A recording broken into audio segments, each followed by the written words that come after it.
Alright guys, welcome back to the channel. So there's been a little bit of a break in the uploads. I'm very sorry about that, but we are back in business. I'm going to try and get back to weekly uploads, but we don't care about that. Today, we are going to be talking a little bit about strength training, about rep ranges and intensities, and a few strategies that you can try to break through any plateaus that you might be having at the moment. So plateaus are super annoying. They are unfortunately a very unavoidable part of lifting. Eventually, you're going to run up to a level where you can't linearly progress the weight every single week. But if you're anything like me, you have probably gone through that phase of beating your head against the wall, trying to add weight every week, hitting RP 11 reps, failing reps, and just getting really burnt out and really pissed off. So here are just 3 tips that I like to use with my own training, with my clients, to help us keep progressing those strength gains once we're past that kind of beginner phase of noob gains. So the first one is sub-max singles. So when I talk about sub-max singles, I'm talking about reps of 1 rep of our big lifts. So squat, bench, deadlift, any big compound lift that you're really trying to progress that is below our 1 rep max, that is below an RP 10, 100%. I think a lot of people have this idea in their head that if you're gonna do a 1 rep, it has to be a 1 rep max. And this just isn't true. This is just one of those kind of like assumed knowledge things that have proliferated through gym culture. I love a sub-maximal single. Why do I love a sub-maximal single? First of all, it is a technical skill that we need to practice. Doing a set of 1 rep is much different to doing a set of 10 reps or 5 reps. Even though it's the same movement and our execution is still going to be largely the same, it is a different set of challenges. So the best way to get better at anything is to practice it. But if you are going to be doing a 1 rep max, RP 10, nose bleeding, teeth crackingly hard rep, every single session, you're gonna burn out, your chances of injury kind of go up pretty exponentially, and you're just gonna have a bit of a shit time. So this is where the sub-max single comes in. I've talked about the top set back off method before on this channel, but just to kind of reiterate, this is one of my favorite ways to do strength training with our big lifts, which is where we work up to a pretty heavy top set that might be 3 reps, 2 reps, or even a single. And I want that to be at around like an RP 7 or 8. So this should feel like serious weight that you need to lock in and focus on to actually move with nice form. But it shouldn't be scary weight. It should be something that you could hit 9 days out of 10. You're fairly confident that if you focus and if you dial in, you can hit it and move it nicely. And then after that, we do some back off. So we take some weight off the bar and we do some slightly higher volume sets that we push harder in terms of RPE. So maybe up to our 8s and 9s. So this way, we get that technical practice of a single rep and we get the confidence in executing 1 rep sets. But we also do get a little bit of volume for that kind of hypertrophy side of things as well.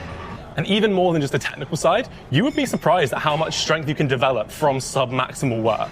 Strength is a really loyal quality, so it comes back after a layoff very quickly, but also it can be improved with stuff that isn't absolute everything you've got all out 1 rep maxes. You can make really good progress at 75, 80, 90% of your 1 rep max and still get those 1 rep max numbers trending upwards and trending in the right direction. You don't need to be doing 1 rep maxes to failure or to near failure every single session. All right, tip number 2 is push your accessories harder. So again, we've talked about this briefly on the channel before, but I think a lot of people have their training kind of back-asswards, where they're pushing their compounds really, really, really hard, and then they're kind of sandbagging their accessories.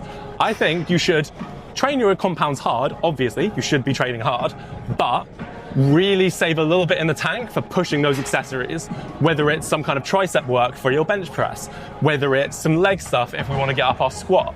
Using stuff like machines, using stuff with external balance where we can really put our foot on the gas is a really, really good way to develop the physical qualities that we need that are separate from like the technical demands of the lift. Really easy example of this is something like a leg extension for a squat.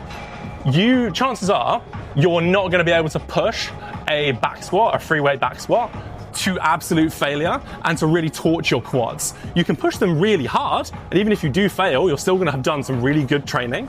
But as far as like specifically the quads go for that knee extension, they're probably not gonna be the main cause of failure because it's a compound lift. It's targeting all these different muscles in our body and everything's getting worked at once. So you're gonna kind of accumulate this systemic fatigue throughout the set, which is gonna be the cause of failure.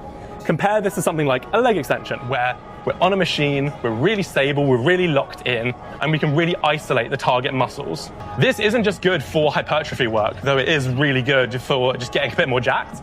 This is also really good for bursting through plateaus, especially if you can really isolate where you're struggling in those compound lifts. For example, if your bench press is really strong off the chest and you hit that sticking point at about the halfway point, chances are you might have a little bit of a weakness in your triceps. So if you just really bang tricep pushdowns, JM press, skull crushers, overhead extensions, any tricep exercise that you like, push them really hard and progress them and treat them with the same seriousness that you do your compound lifts. This is a really, really good way to make some good progress in that regard. Honorable mention to core training here as well. Is it gonna get you through that plateau to get you a new 1 rep max squat? Maybe, maybe not. But is it worth training, and is it worth training hard and not sandbagging it with like 3 sets of 30-second planks when you can be bothered? Yes. Train your core through a full range of motion and push it really, really hard. My favorite way to do this is to do a core and arms superset, because everybody wants to do arms, nobody wants to do core. So if you put them together, you have to do some core if you want to get some bicep pump going on. All right, and then my third tip for today, last one for the day, is just do something else. This might sound really obvious, or it might sound completely anathema to your training if you're coming, especially if you're coming from something like a powerlifting background. But if you are trying to just generally get bigger, stronger, faster, or if you are in like more of an off season for a powerlifting athlete, you can just do other lifts. You don't have to be married to squat, bench, deadlift, or whatever you're training at the moment. You can train other lifts in those movement patterns and still make really, really good progress and get really good crossover. For example, working up to a plus 50% body weight dip for me was really, really instrumental in PRing my bench press last year. And I think that on the one hand, there is obviously the physical carryover where we are working very similar muscles in kind of a similar range of motion, but in slightly different ways. So we're avoiding those kind of overuse injuries and we're just getting a bit of a novel stimulus. But also, it can just revitalize your training a little bit. Everyone has had that experience of just trying to PR a lift and just banging your head against it for weeks and months. And you don't really make that much headway. And at a certain point, you just dread training. You're just not looking forward to it. You open your program and you're like, Jesus Christ, I got another fucking squat day today. You don't have to do that. It sounds really obvious. You don't have to do that. We still want to have these big compound lifts in our training pretty much year round, injuries notwithstanding, but it doesn't have to be your target competition lift. If you have hit a plateau on your bench, just do like dips for 4 months.